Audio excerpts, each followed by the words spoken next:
وقضى ربك ألا تعبدوا إلا إياه وقضى ربك ألا تعبدوا إلا إياه وبالوالدين إحسانا আল্লাহ রব্বুল আলামিন বলেন, এক নম্বরে তোমরা, আমি আল্লাহর ফয়সালা হলো তোমরা শুধুমাত্র একমাত্র আমি রবের গোলামি করবে, আমি রবের ইবাদত করবে, আমি রবের দাসত্ব করবে। আল্লাহ রব্বুল আলামিন এই আয়াতের ভিতরে প্রথম যেই ফয়সালাটা দিলেন, অতএব আমরা শুধুমাত্র একমাত্র আমাদের রবের গোলামি করব। কার গোলামি?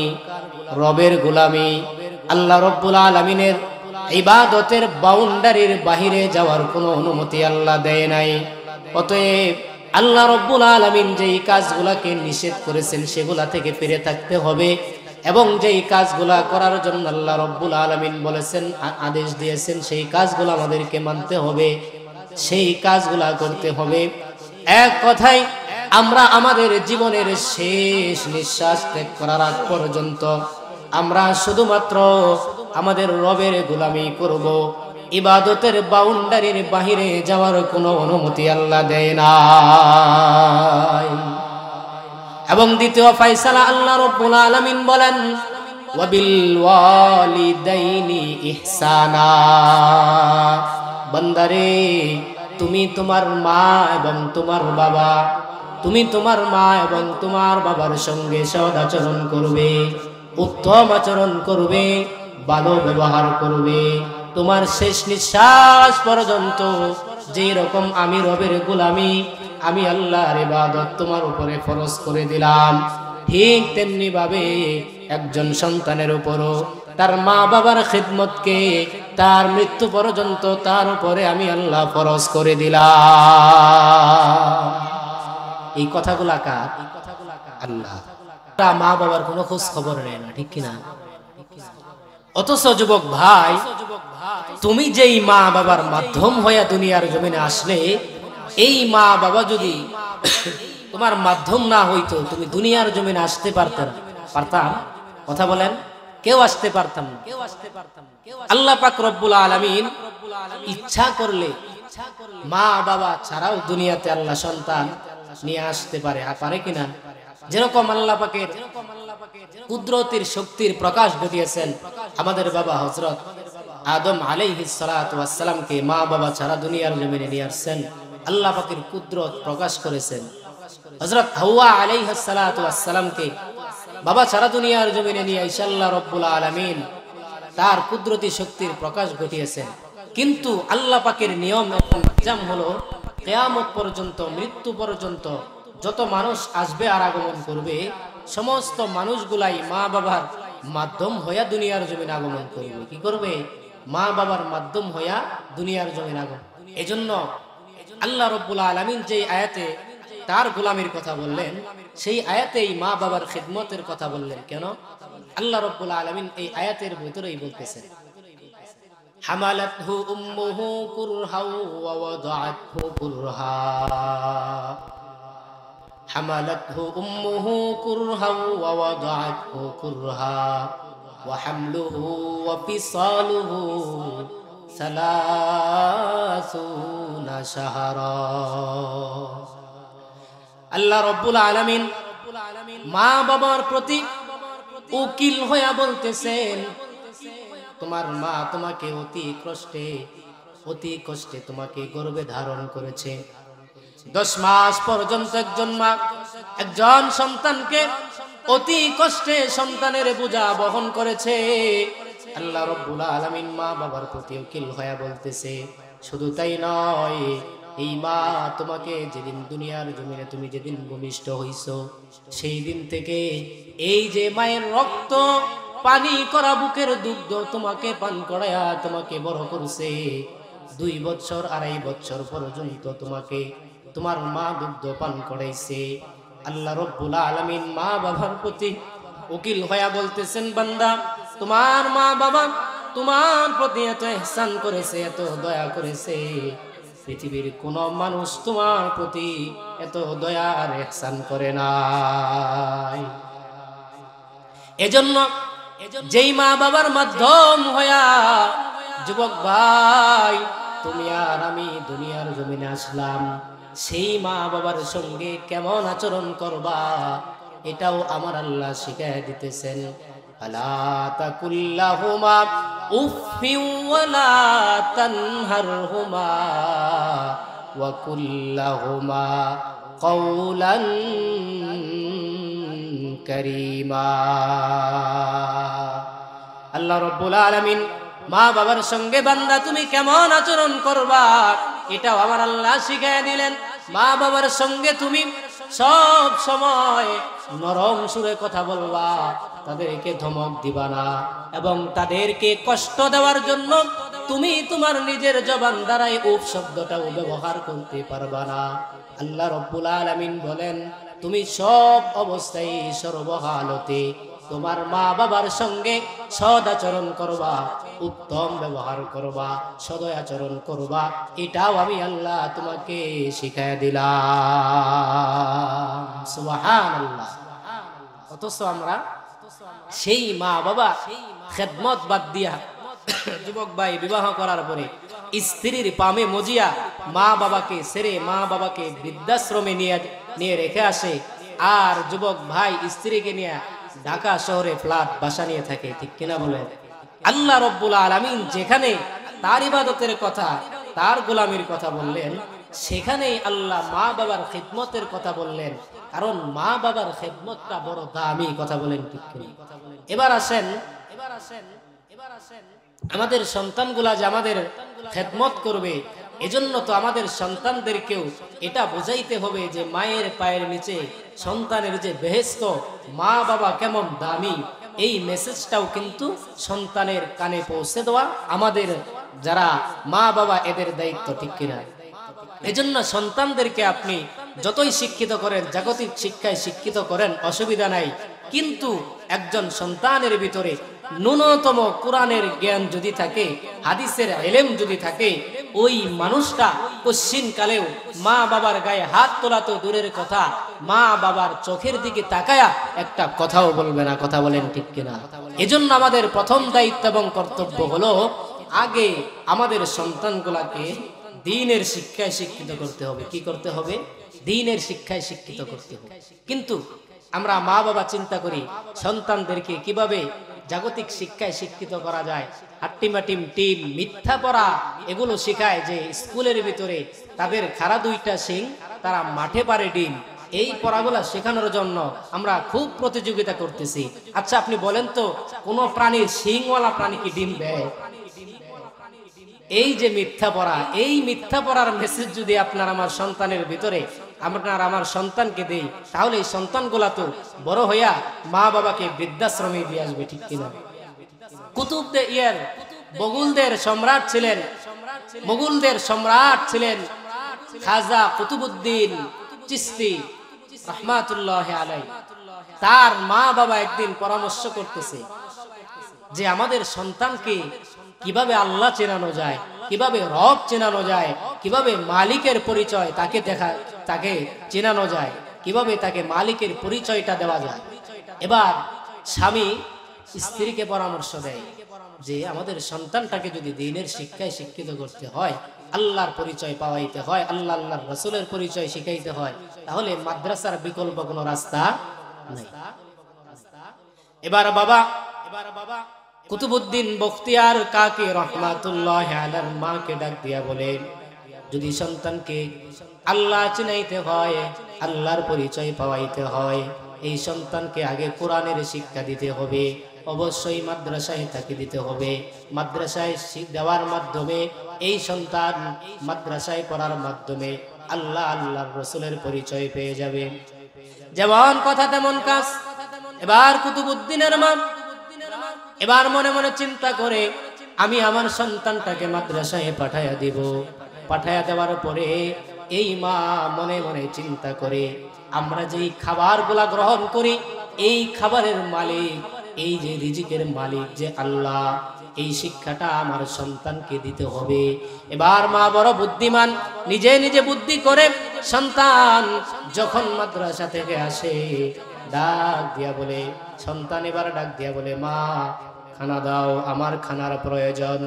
এবার মা ডাক দিয়া বলে, কুতুব রে, আমি মা তো খানা দেওয়ার মালিক না, আমি মা তো রিজিকের মালিক না, রিজিকের মালিক হলেন আল্লাহ। তুমি 2 রাকাত নামাজে দাঁড়ায় যাও আর আল্লাহর কাছে খানা চাও, আল্লাহ ও আল্লাহ আমার খানার ব্যবস্থা তুমি করে দাও।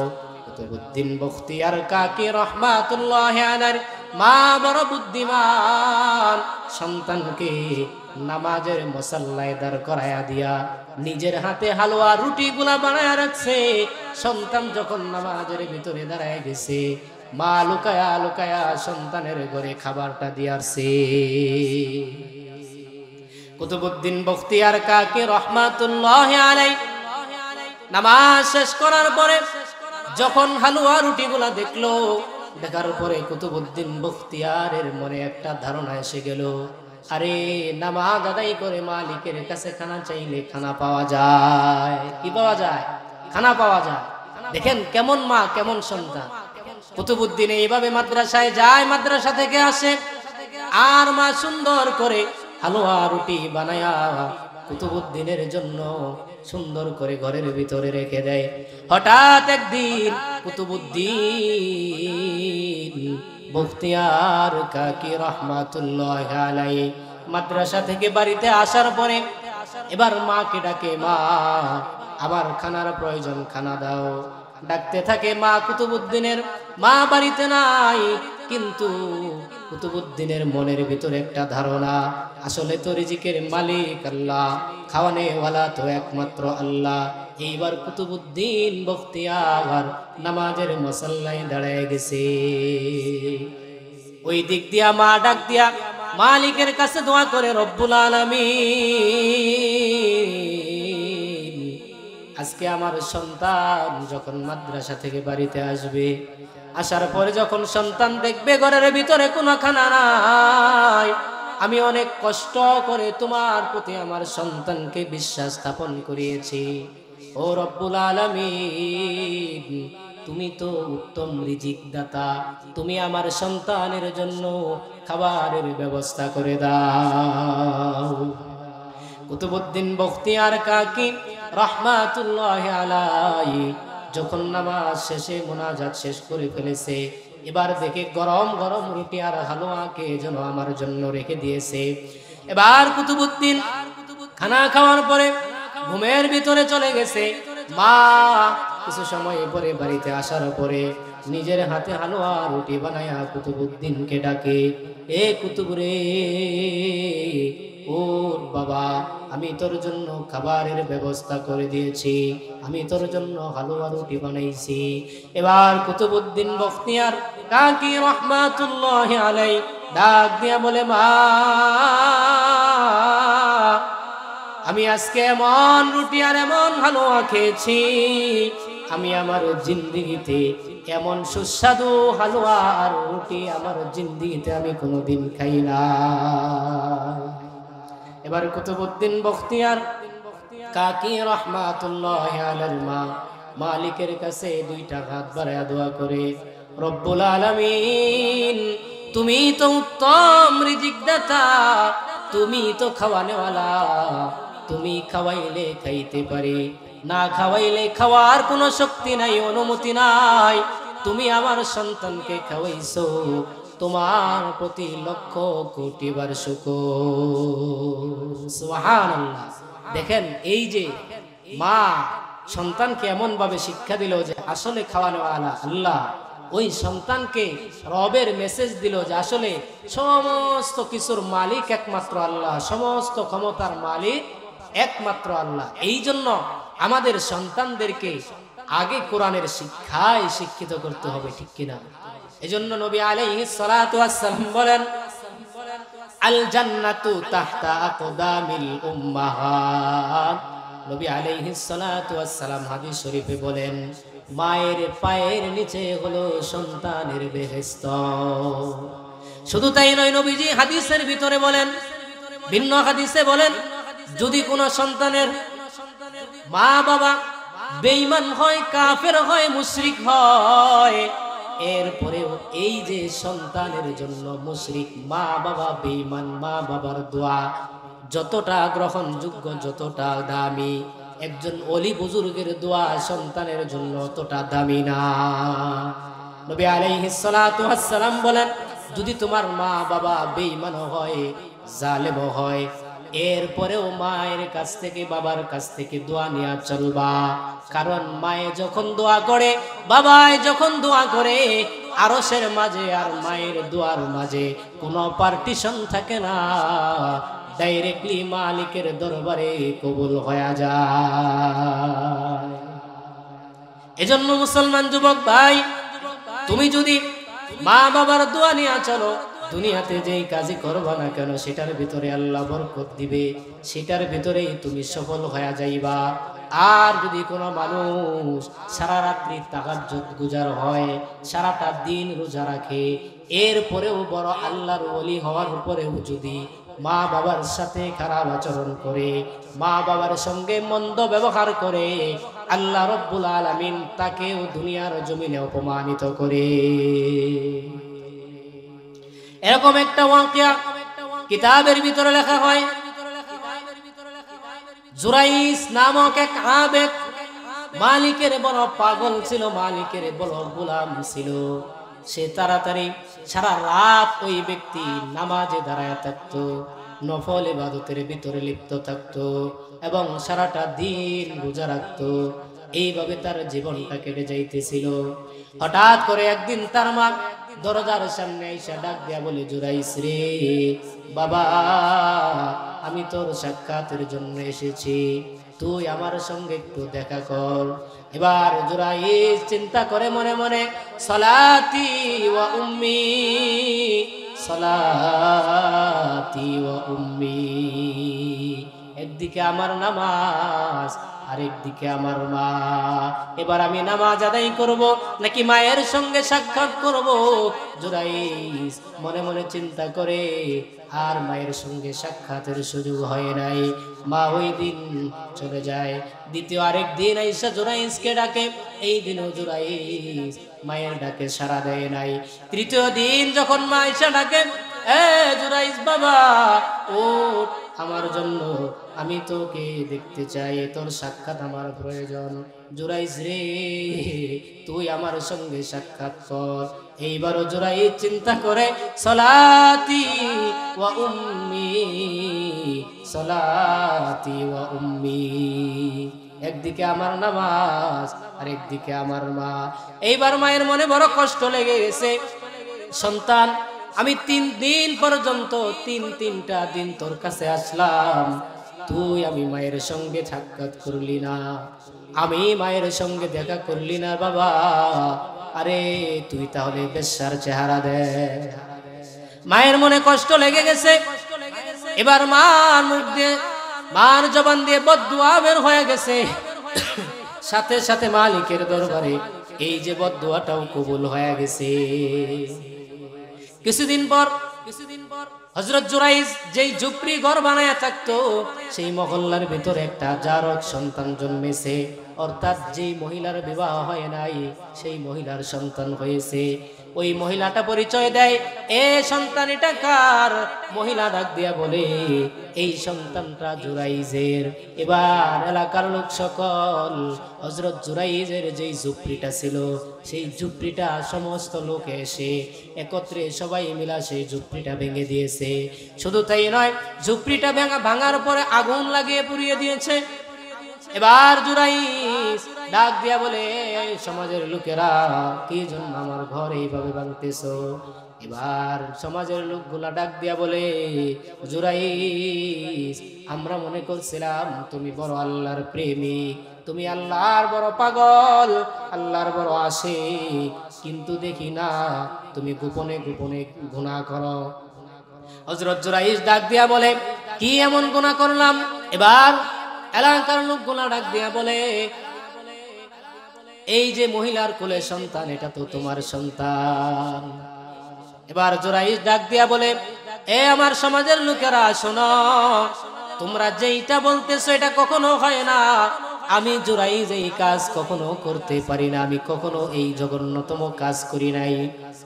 হযরত জুরাইজ ডাক দিয়া বলে, যদি তোমরা প্রমাণ চাও, এই যে ছোট্ট বাচ্চা, সদ্য ভূমিষ্ঠ বাচ্চা, এই দুধের বাচ্চাটা তোমাদের সামনে কথা বলবে। এবার জুরাইজ আল্লাহকে ডাক দেয়া বলে, রব, আমি তো তোমারই গোলামি করি, তোমারই ইবাদত করি, তুমি আমার একটু সম্মানটা রক্ষা করো। আল্লাহ রব্বুল আলামিন তার আশিক বান্দার জন্য, আল্লাহ রব্বুল আলামিন তার গোলামের সম্মান রক্ষার্থে সদ্য ভূমিষ্ঠ সন্তানের জবান খুলে দিছে। এবার সন্তান ডাক দিয়া বলে, এ আমার সমাজের লোকেরা শোনো শোনো, জুরাইজ অত্যন্ত ভালো মানুষ, অত্যন্ত মালিকের পাগল। জুরাইজ বড় মালিকের পাগল, মালিকের ইবাদত করে। তোমরা জুরাইজকে কষ্ট দিও না, তোমরা জুরাইজকে আর মারধর করো না। আনা ইবনু ফুলান আর-রাঈ, আমি অমক রাখালের সন্তান, আমার মা অমক রাখালের সঙ্গে জিনা করেছে, আমি অমক রাখালের সন্তান, অতএব জুরাইজকে তোমরা মুক্তি দিয়া দাও। এবার সমস্ত লোকগুলা এসে জুরাইজের পায়ে ধরছে, এ হযরত, আমরা বুঝতে পারি নাই আপনাকে কষ্ট দিয়ে ফেলেছি। ওই যে মা বদদুয়া করেছে, এত ইবাদত দিয়েও কিন্তু মায়ের বদদুয়া ঠেকানো যায় নাই, মায়ের বদদুয়া থেকে সে বাঁচতে পারে নাই, সাথে সাথে ডাইরেক্টলি মালিকের দরবারে কবুল হয়ে গেছে। আজকে যুবক তুমি আমি এত খারাপ ব্যবহার, এত খারাপ আচরণ মায়ের সঙ্গে করি, এত মন্দ আচরণ বাবার সঙ্গে করি, যেই মা বাবা তোমার প্রতি আমার প্রতি এমন ইহসান করেছে, পৃথিবীর কোনো মানুষ আর এইরকম ভালোবাসার মানুষ পাওয়া যাবে না। তুমি যত ভালোবাসা দেখো না কেন, সমস্ত ভালোবাসাগুলা তোমাকে স্বার্থের কারণে মানুষ ভালোবাসে। তোমার শ্বশুর শাশুড়িও তোমাকে স্বার্থের কারণে ভালোবাসে। স্বার্থ শেষ হয়ে গেলে শ্বশুর শাশুড়ি তোমাকে কোনো সম্মান করবে না, দাম দিবে না। অতএব মায়ের ভালোবাসা, বাবার ভালোবাসা, এটা নিঃস্বার্থ ভালোবাসা। এজন্য নবী বলেন, রিজার রব্বি বিরিজাল ওয়ালিদি ওয়া সাখাতির রব্বি ফি সাখাতিল ওয়ালিদি। আরে মা বাবা যদি কোনো সন্তানের প্রতি রাজি হয়ে যায়, মা বাবা যদি কোনো সন্তানের প্রতি খুশি হয়ে যায়, আসমানের মালিক আল্লাহ ওই সন্তানের প্রতি রাজি এবং খুশি হয়ে যায়। আর যদি কোনো মা বাবা একটা সন্তানের প্রতি নারাজ হয়ে যায়, সন্তানের ব্যবহারের কারণে মা যদি কোনো কষ্ট পায়, মা যদি সন্তানের উপরে নারাজ থাকে, আসমানের মালিক আল্লাহ ওই সন্তানের প্রতি নারাজ হয়ে যায়। এজন্য নবী ভিন্ন হাদিসে বলেন, আল জান্নাতু তাহতা কদামিল উম্মাহাত। আরে মায়ের পায়ের নিচে যেই জান্নাত, সেই মায়ের খেদমত তুমি করো। নবীজি ভিন্ন হাদিসে বলে যে তার নাসিকা ধুলায় মলিন হোক, তিনবার এই কঠিন শব্দ ব্যবহার করে নবীজি বলে। নবীজিকে সাহাবায়ে কেরাম জিজ্ঞাসা করার পরে বলে, এ সাহাবীরা শোনো, যেই মানুষটা তার মাকে পাইল এবং বাবাকে পাইল, এবং যদি কোনো মানুষ মা এবং বাবা উভয়কে পেয়ে যায়, পেয়ে যাওয়ার পরে ওই মানুষটা যদি মায়ের খেদমত করে, বাবার খেদমত করে, জান্নাতটা কামাই না করতে পারে, তাহলে ওই মানুষটার নাক ধুলায় মলিন হোক। এজন্য বাজার, মা বাবা হলো দুনিয়ার জমিনে আমার আপনার জন্য শ্রেষ্ঠ সম্পদ, দামি সম্পদ। কথা বলেন ঠিক কিনা? এজন্য যুবক ভাই, তুমি যেখানেই যাও না কেন, যেদিকেই যাও না কেন, মায়ের দোয়া নিয়ে চলো। আল্লাহ রব্বুল আলামিন তোমার কাজের ভিতরে বরকত দিবে, বরকত বাড়িয়ে দিবে। ঠিক কিনা? এজন্য আমাদেরকে শিক্ষা নিতে হবে, এই মা বাবার দোয়া যদি আমরা নিতে পারি তাহলে আমরা ধন্য। আর যদি মা বাবার খেদমত না করতে পারি তাহলে আল্লাহর রাসূল বলেন, হুমা জান্নাতুকা ওয়া নারুকা। মা বাবা তোমার জন্য জান্নাত, মা বাবাই তোমার জন্য জাহান্নাম। কিভাবে? যদি তুমি খেদমত করতে পারো তাহলে খেদমতের কারণে তুমি জান্নাত পেয়ে যাবা, আর যদি মন্দ আচরণ করো, আচরণের কারণে তুমি জাহান্নামে যাইবা। কোথায় যাইবা? জাহান্নামে যাইবা। এবার নবী আলাইহিস সালাতু ওয়াস সালাম বললেন, যদি কোনো মানুষ মা বাবা আবার কিভাবে জান্নাত হয়, কিভাবে জাহান্নাম হয়, যদি খেদমত করে দুনিয়ার জমিনে তাদেরকে রাজি খুশি করাইতে পারে, এই মা বাবা আমার আপনার জন্য জান্নাত। আর যদি খেদমত না করে, এই মা বাবা আমার আপনার জন্য জাহান্নাম। এজন্য মা বাবার খেদমত যদি আমি আপনি করতে পারি, মা বাবার খেদমত করলে মানুষের দাম কমে না, মানুষের দাম মালিকের কাছে আরো বেড়ে যায়। আরে বাজান, মা বাবা এতটাই দামি, এতটাই গুরুত্বপূর্ণ পার্সন, এত সম্মানী যে মায়ের খেদমত আল্লাহর রসুলের সাক্ষাতের থেকেও মায়ের খেদমতের দাম বেশি। কর্ণ এলাকার একজন বাসিন্দা ছিল, ওয়াইসুল করণী তার নাম। বারবার চিঠি লিখে, নবী গো আমি আপনার সাক্ষাতে আসতে চাই, আপনার সাক্ষাৎ আমার বড় প্রয়োজন। নবীজি বলে, ওয়াইস রে, আমি নবীর সাক্ষাতের কোনো প্রয়োজন নাই, তুমি তোমার বুড়া মায়ের খেদমত করবা। বুড়া মায়ের খেদমত দিয়া মালিকের জান্নাতটাকে তুমি ক্রয় করে নাও। ওয়াইসুল করণী চিঠি লিখেছে, নবী গো আপনার সাথে আমার যুদ্ধে যাইতে মনটা বড় চায়, আপনি আমাকে যুদ্ধের ময়দানে নিয়ে চলেন। নবীজি ডাক দিয়া বলে, ওয়াইস রে, যুদ্ধের ময়দানেও যাওয়ার কোনো প্রয়োজন নাই, তুমি তোমার মায়ের খেদমত করবা। মায়ের খেদমত যুদ্ধের ময়দানে যাওয়ার থেকেও বেশি দামি। নবীজি উহুদের ময়দানে দান্দান মুবারক শহীদ হয়ে গেছে। ওয়াইসুল করণীও এবার তার মুখের দাঁতগুলা নিজের হাতে ভেঙে ফেলেছে। আমার নবীর দান্দান মুবারক নাই, আমি ওয়াইসের মুখেও দাঁত থাকতে পারে না। এবার নবী আলাইহিস সালাতু ওয়াস সালাম ইন্তেকালের আগ মুহূর্তে হযরত ওমরকে ডাক দিয়া বলে, ওমর, কর্ণ এলাকার একজন বাসিন্দা ছিল, আমি নবীর বড় প্রেমিক ছিল, আমি নবীর বড় আশেক ছিল, আশেক পাগল ছিল, কিন্তু আমি নবী আমার সাক্ষাতে আসার জন্য অনুমতি দেই নাই, তার বৃদ্ধ মায়ের খেদমতে নিয়োজিত রেখেছিলাম। কিন্তু ওমর শোনো শোনো, আমি নবী বিদায় কালে ওয়াইসুল করণীকে বলে যাই নাই, আমি নবী আমার একটা জুব্বা দিয়া গেলাম, এই জুব্বাটা ওয়াইসুল করণীকে হাদিয়া দিবে এবং তোমরা তোমাদের নিজেদের জন্য দোয়া নিবে, আর আমার গুনাহগার উম্মত যারা রয়েছে তাদের জন্য দোয়া নিবে।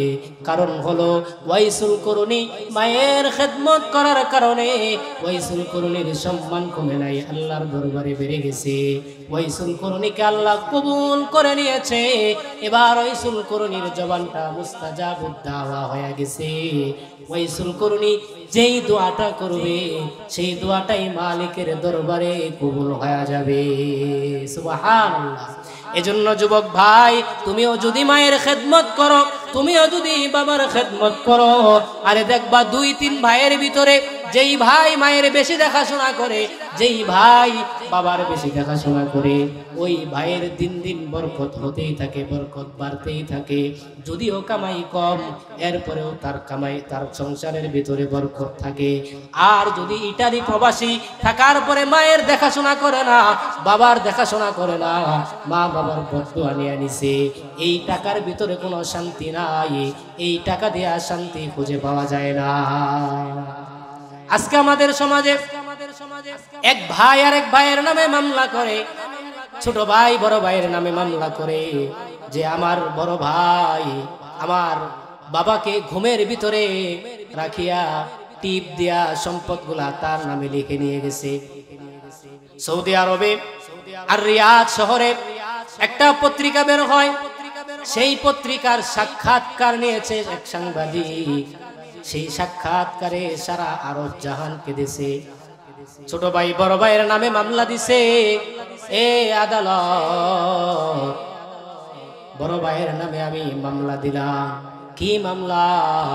আমার বড় ভাই 20টা বছর যাবত আমার মায়ের খেদমত করে, আমি ছোট ভাই আমারও খেদমত তিনি করছে, কিন্তু আজকে আমি টাকার মালিক হয়ে গেছি, আমার অবস্থান আজকে অনেক ভালো, কিন্তু আমার বড় ভাই আমার মায়ের খেদমত করতে দেয় না। এটা আপনার কাছে আদালতের কাছে আমার বিচার, আমার মাকে আমার কাছে নিয়ে দিতে হবে। এবার বিচারপতি ডাক দিয়া বলে মাকে, এ মা, আপনি কি ছোট ছেলের ঘরে যাবেন নাকি বড় ছেলের ঘরে যাবেন?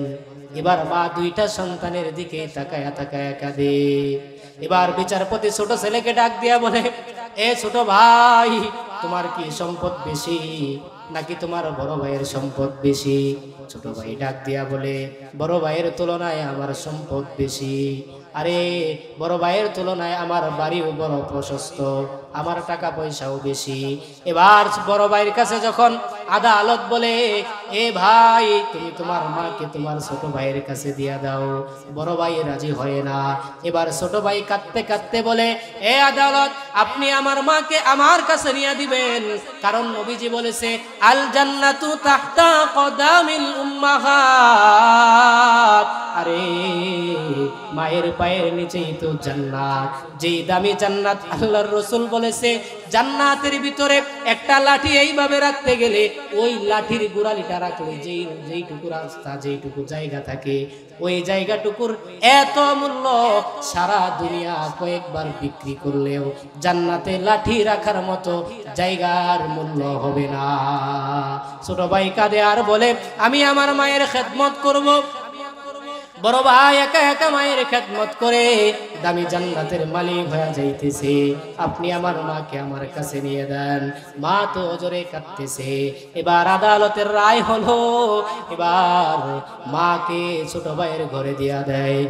আর আদালত ডাক দিয়া বলে, ছোট ভাই, তোমার মাকে তোমার কাছে নিয়ে দিলাম, তবে শর্ত হলো, বড় ভাই যখন তোমার কাছে তোমার মায়ের সাক্ষাৎ চাইবে, তোমার মায়ের সঙ্গে দেখা করতে চাইবে, সাথে সাথে তোমার মাকে কুলে কইরা নিয়া বড় ভাইয়ের ঘরে দিয়ে আসবা, ওই সময় তুমি বাধা দিতে পারবে না। আর আমাদের সমাজে কি চলে? প্রতিযোগিতা চলে, কিভাবে মা বাবাকে বৃদ্ধাশ্রমে দিয়ে আসা যায়, কিভাবে মা বাবাকে সরকারি বাজেটে লালন পালনের জন্য দিয়ে আসা যায়, ঠিক কিনা বলেন? আরে যুবক, তুমি যদি দুনিয়াতে মা বাবার সঙ্গে খারাপ আচরণ করো, দুনিয়াও তোমার বরবাদ হয়ে যাবে, আখেরাতে তোমার, পরকালও তোমার বরবাদ হয়ে যাবে। কারণ দুনিয়াতে যেই ব্যক্তি মা বাবাকে কষ্ট দিবে, ওই ব্যক্তি তো আর জান্নাতের মালিক হতে পারবে না। কি পারবে না? জান্নাতের মালিক হতে পারবে না। আরে মায়ের খেদমত করার কারণে, বাবার খেদমত করার কারণে একজন কসাইও বৃদ্ধ মায়ের খেদমত দিয়া জান্নাতের মালিক হয়ে গেছে। পয়গম্বর মূসা আলাইহিস সালাতু ওয়াস সালামের জিজ্ঞাসা ছিল, রব্বুল আলামিন, প্রত্যেকটা নবীর জান্নাতে একটা বন্ধু থাকবে, তবে আমি মূসার সঙ্গে কে যেই বন্ধুটা থাকবে তার নাম কি? রব্বুল আলামিন ডাক দিয়া বলে, মূসা, দুনিয়াতে জান্নাতে তোমার যেই বন্ধু থাকবে সেই মানুষটা হলো কসাই, ওই বাজারের ভিতরে গোশত বিক্রি করে।